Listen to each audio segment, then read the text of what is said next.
En los últimos años, Venezuela ha sido testigo de una crisis de dimensiones históricas. La emergencia humanitaria compleja y la represión gubernamental han transformado el país en un escenario donde la lucha por la subsistencia y los derechos humanos son un desafío diario. En este contexto, el pueblo venezolano ha desplegado una impresionante capacidad de resistencia y adaptación, donde la solidaridad, las tecnologías y la autogestión son claves para sobrevivir y, al mismo tiempo, alzar la voz contra el autoritarismo. La precarización de la vida, marcada por una hiperinflación descontrolada y un salario mínimo que para finales de 2024 apenas supera los $4 mensuales, ha obligado a millones a buscar formas alternativas de ingresos en una economía informal que opera bajo condiciones extremadamente adversas. Sin acceso a derechos laborales básicos ni seguridad social, la supervivencia se ha convertido en un reto constante. En este marco, el rol de las organizaciones no gubernamentales, ONG, ha sido esencial. Aunque limitadas, estas han brindado asistencia directa y documentado las violaciones a los derechos humanos, visibilizando a nivel internacional la crisis de derechos en el país. En medio de la adversidad, las comunidades venezolanas han desarrollado un espíritu de autogestión que ha resultado fundamental para la supervivencia. En los barrios y urbanizaciones, los vecinos han formado redes de apoyo mutuo que permiten la distribución de alimentos, medicamentos y acceso a servicios básicos como bombonas de gas doméstico y cisternas de agua potable, convirtiendo la organización comunitaria en una herramienta vital. Estas redes también han asumido funciones de alerta temprana frente a represión estatal, y se han utilizado como plataformas para convocar manifestaciones pacíficas. Es importante destacar que esta organización social tiene una dimensión interseccional. Las mujeres, en particular, juegan un papel central en estas redes de apoyo. Tradicionalmente responsables de garantizar el bienestar del hogar, muchas de ellas han asumido roles de liderazgo en la autogestión comunitaria. Al hacerlo, enfrentan no solo las dificultades propias de la crisis económica, sino también las violencias de género exacerbadas por la misma crisis. Según datos del Observatorio Venezolano de Conflictividad Social, OVCS, las mujeres participan en más de 90% de las protestas que se registran en Venezuela. Con los medios de comunicación tradicionales fuertemente censurados, las redes sociales han emergido como la principal herramienta de comunicación y movilización.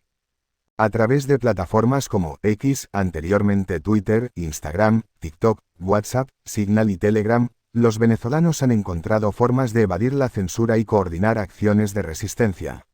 Además, estas redes han servido para documentar violaciones de derechos humanos en tiempo real y denunciar abusos que de otro modo quedarían silenciados.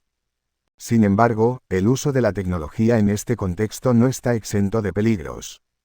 El gobierno ha incrementado su capacidad de vigilancia y represión digital, forzando a los ciudadanos a recurrir a estrategias cada vez más sofisticadas para proteger su identidad y seguridad en línea. La autocensura y el uso de plataformas encriptadas son ahora prácticas comunes entre activistas y ciudadanos comprometidos con la causa de los derechos humanos. Aunque el control gubernamental sobre la red es asfixiante, la resistencia persiste en la arena digital, donde los venezolanos continúan luchando por su derecho a la información y la libertad de expresión. La economía informal en Venezuela no es solo una alternativa al desempleo o la falta de ingresos formales, sino una forma de resistencia ante un sistema que ha dejado de garantizar los derechos económicos más básicos. Desde la venta ambulante hasta el intercambio de servicios y bienes a través de redes informales, los venezolanos han demostrado una capacidad de innovación y resiliencia impresionante. Aunque estas actividades les permiten sobrevivir, también los exponen a un entorno de trabajo sumamente precario, sin acceso a protección legal ni condiciones laborales dignas. En este marco, las mujeres nuevamente juegan un rol crucial. Muchas han tenido que asumir la carga de generar ingresos adicionales, a menudo bajo condiciones extremas de explotación y sin garantías de estabilidad. El impacto de la crisis ha recaído desproporcionadamente en ellas, quienes, además de enfrentar la violencia económica, se ven obligadas a combinar las responsabilidades del hogar con el trabajo informal, lo que exacerba las desigualdades de género preexistentes.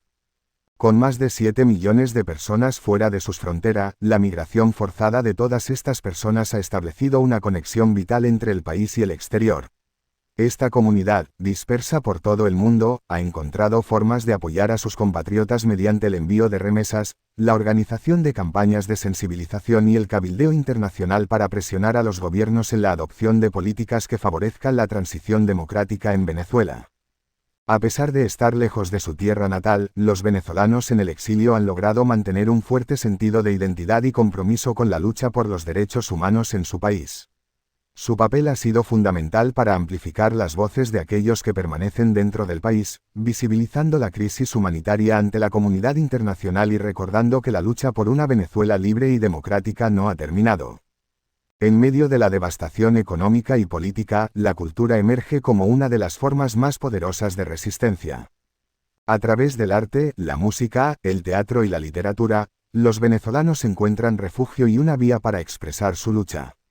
Esta resistencia cultural no solo desafía al régimen autoritario, sino que también refuerza la identidad y la esperanza de un pueblo que se niega a ser silenciado. Los medios de comunicación independientes y alternativos, aunque limitados por la censura, han jugado un papel esencial en la difusión de estas expresiones sociales. Es fácil descartar como ingenuos o inútiles los esfuerzos coordinados de la oposición para lograr una transición democrática a través de la vía electoral. Después de todo, a pesar del tiempo y esfuerzo que la comunidad internacional invirtió en negociaciones con el chavismo, Maduro y sus aliados terminaron robándose las elecciones.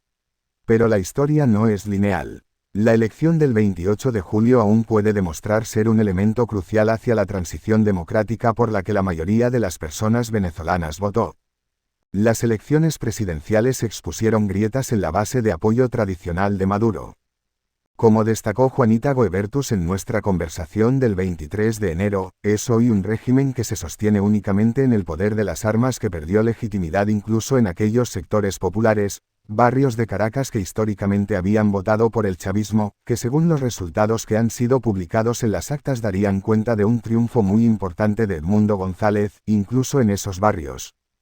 El gobierno de Maduro ha respondido a esta falta de legitimidad internacional aislándose de las naciones occidentales y rechazando los intentos de sus vecinos de mediar en la crisis. Para el experto en relaciones internacionales Mariano de Alba, este aislamiento no debe interpretarse como un signo de que el colapso del régimen es inminente. Yo creo que el gobierno de Maduro ha estado en momentos parecidos en los últimos 10 años y, a través de diversas técnicas, ha logrado obtener un nuevo aire. En esta ocasión, ese respiro ha venido del respaldo de estados no occidentales, tanto grandes, Rusia y China, como pequeños, Cuba y Turquía, entre otros. Bajo el liderazgo de María Corina Machado, la oposición venezolana entra ahora en un nuevo y más impredecible capítulo del autoritarismo. Aunque su campaña fue ampliamente considerada como efectiva a pesar de las circunstancias, la oposición necesita recalibrar constantemente su estrategia para adaptarse a la deriva autoritaria de Venezuela. Lo más importante es que debe crear espacios de coordinación interna efectivos. Esto es un momento para evitar que la oposición se canibalice, para evitar repetir errores del pasado de dividirse, advierte Goebertus. Para afrontar esta nueva fase del autoritarismo, Mariano de Alba subraya algunos pasos clave que la oposición podría tomar en el futuro inmediato. Uno de ellos es revitalizar los esfuerzos de organización dentro de Venezuela. Con Edmundo González en el exilio, la oposición ha concentrado sus recursos en foros internacionales. Esta maratón diplomática, aunque crucial para mantener la presión, le ha dado una excesiva prioridad al tema internacional, descuidando un poco los esfuerzos internos. Un cambio clave que podría facilitar avances sería renovar la estructura de la oposición, que corre el riesgo de volverse demasiado rígida. Producto de la represión, el liderazgo de la oposición política venezolana ha venido desplegando un liderazgo muy vertical. Yo creo que es momento de replantear eso, señala de Alba. En contextos autoritarios como el de Venezuela, el éxito depende de la capacidad de la oposición para emplear tácticas diversas y creativas. Apostar por una única estrategia conlleva el riesgo de estancamiento. Venezuela navega en aguas desconocidas. Aún así, millones de venezolanos permanecen en el país y han votado por la democracia. La comunidad internacional no debe olvidarlos. Construir una nueva ventana de oportunidad para tratar de generar una transición a la democracia en Venezuela supone una serie de medidas articuladas para generar incentivos que busquen al final que el régimen de Nicolás Maduro tenga más que perder de mantenerse en el poder y más que ganar de salir, señala Juanita Goebertus. Eso es lo que puede empujar una transición en algún momento. Además de combatir la sensación de fatiga en torno a la situación de Venezuela, no se debe externalizar su crisis. La construcción y el fortalecimiento de mecanismos internos sobre el terreno son claves para contrarrestar el manual del autoritarismo. Finalmente, relacionado con este último punto, está el papel de la sociedad civil.